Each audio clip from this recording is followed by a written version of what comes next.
ഇതെന്തെന്ന് നിങ്ങൾക്കറിയാമോ? ഭായിമാർ ഇവിടെ വന്നപ്പോൾ ഇത് കണ്ടിട്ട് അവർക്ക് വളരെ അത്ഭുതമായി. ഇതെന്താണ് എന്ന് അവർ എന്നോട് ചോദിച്ചു.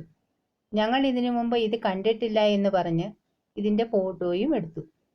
അവർ അങ്ങനെ പറഞ്ഞതുകൊണ്ട് ഞാൻ യൂട്യൂബിൽ സെർച്ച് ചെയ്തു നോക്കി. പക്ഷേ ഇത് കണ്ടെത്താനായില്ല. അങ്ങനെ കാണാതെ വന്നതുകൊണ്ടാണ് ഇത് പരിചയപ്പെടുത്താമെന്ന് തീരുമാനിച്ചത്. ഞാനിത് മുറ്റത്ത് നട്ടു വളർത്തിയതാണ്. കണ്ടാൽ ഏകദേശം ചാമ്പങ്ങ പോലിരിക്കും. ഇത് സവാള തോരൻ വയ്ക്കുന്നത് പോലെ തോരൻ വയ്ക്കാൻ കൊള്ളാം. ചീരയിട്ട് മുട്ട പൊരിക്കുന്നത് പോലെ പൊരിക്കാനും കൊള്ളാം. ഇതിൻ്റെ ചെടി കണ്ടാൽ ഇറച്ചിക്കൊമ്പൻ മുളകിൻ്റെ ചെടി പോലെയാണ്. ഇതിന് ഞങ്ങൾ പറയുന്ന പേര് ചാമ്പങ്ങ മുളക് എന്നാണ്.